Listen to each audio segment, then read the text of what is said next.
ஓம் குருர் பிரம்மா குருர் விஷ்ணு குருர் தேவோ மகேஸ்வர குரு சாட்சாத் பரபிரம்மம் தஸ்மை ஸ்ரீ குரவே நம. நாம இப்போ பார்க்கக்கூடியது விநாயகருடைய ஒரு ஸ்லோகம். இதை தியானமாக எப்படி பண்றது அப்படின்றத நான் சொல்றேன் உங்களுக்கு. இதை கம்பல்சரி நீங்க முதல் நாள்ல இருந்தே நீங்க ஃபாலோ பண்ணி வரணும். ஏன்னா விநாயகர் அப்படின்னு சொல்லக்கூடிய தத்துவம் தான் நமக்கு இருக்கக்கூடிய தடைகளை நீக்கக்கூடிய தத்துவமாக இருக்கக்கூடியது. அப்ப நம்ம லலிதா சஹஸ்ரநாம பாராயணம் செய்வதாக கற்றுக்கொள்றதாக இருந்தாலும் சரி, அதை தாண்டி மத்த வாழ்க்கையில் இருக்கக்கூடிய தடைகளாக இருந்தாலும் சரி, இதெல்லாம் நமக்கு நீங்குனாதான் நம்ம ஒரு வித்தையில முன்னேறி போக முடியும். அப்ப விநாயகருடைய தன்மை அப்படின்றத நம்ம ஃபர்ஸ்ட் நமக்குள்ள கொண்டு வந்துக்கிறணும்.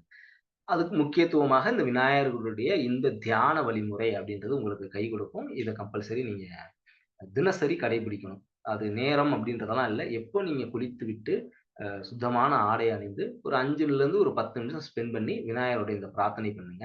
இதுல முதல்ல நான் உங்களுக்கு இதனுடைய மீனிங் அப்படின்றதையும் நான் சொல்லிர்றேன். நீங்க இந்த ஸ்லோகத்த மட்டும் கண்கள மூடி இத கம்பல்சரி மனப்பாடம் பண்ணிக்கணும் நீங்க. கண்கள மூடி அமர்ந்து, உங்க கண்ணு முன்பாக விநாயகருடைய தோற்றத்தை கொண்டு வரணும். கொண்டு வந்து விநாயகர்கிட்ட அந்த பிளெஸ்ஸிங்ஸ் அப்படின்றத நீங்க வாங்கணும். அ எப்படி பண்றது அப்படின்ற ப்ரொசீஜர் நான் சொல்றேன். முதல்ல இந்த ஸ்லோகம் அப்படின்றத நோட் பண்ணிக்கோங்க.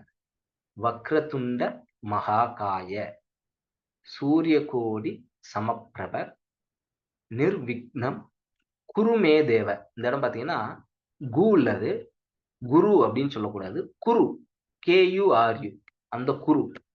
குருமே தேவ சர்வ காரியேஷு சர்வதா. இதுதான் அந்த ஸ்லோகம்.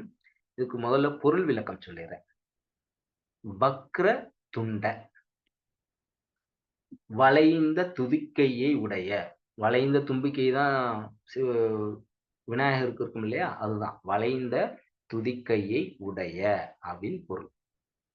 மகாகாய பெரிய உடலை உடைய. மகாகாய. மகா அப்படின்னா பெரிய, காயம் அப்படின்னு சொல்லக்கூடிய உடல்.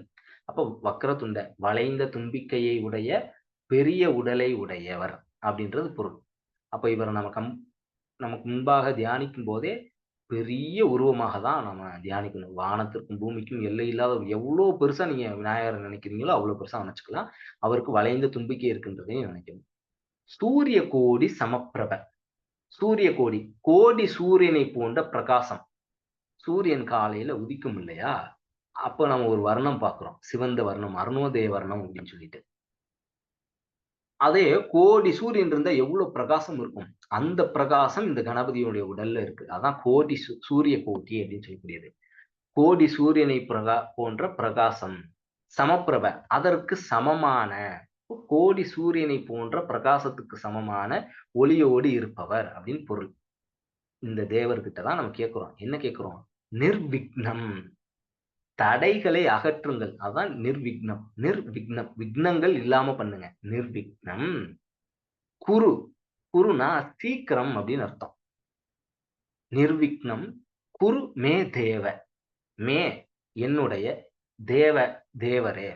என்னுடைய தேவரே சீக்கிரம் என்னுடைய விக்னங்களை, தடைகளை அகற்றுங்கள் அப்படின்னா நிர்விக்னம் குருமே தேவன்றதுக்கு மீனிங்.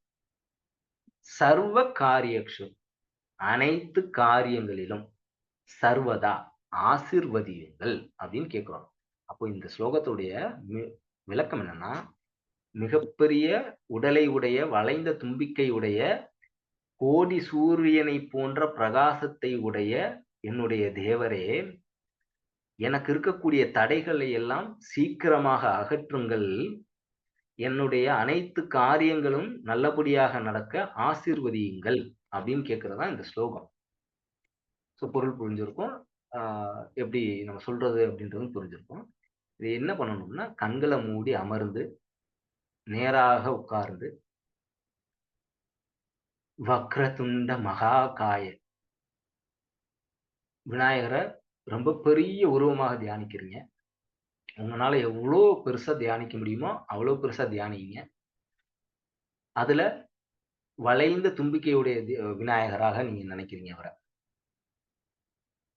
அவருடைய உடல் முழுவதும் கோடி சூரியனை போன்ற பிரகாசத்தோடு இருக்க ரூபமாக தியானிக்கிறீங்க. இதுதான் அந்த தியானம் அப்படின்றதுதான் மஸ்ட். நீங்க அவ்வளோ பெரிய ரூபமாக உங்க மனக்கண்ல கொண்டு வர்றீங்க. அவருக்கு பெரிய உருவமும், வளைந்த தும்பிக்கையும் இருக்கு. அவருடைய உடல் அப்படின்றது சிவந்த நிற மேனியாக இருக்கு. அந்த சிவப்பு அப்படின்றது கோடி சூரியன போன்ற பிரகாசத்தோட இருக்கு. அவருடைய பாதங்கள்ல நீங்க பணிஞ்சு, "தேவரே என்னுடைய தடைகளை எல்லாம் நீக்குங்கள். நான் லலிதா சகஸ்ரநாமத்த கத்துக்கிறதிலயும், என்னுடைய வாழ்க்கை பாதையில இருக்கக்கூடிய எல்லா தடைகளையும் நீக்குங்கள்.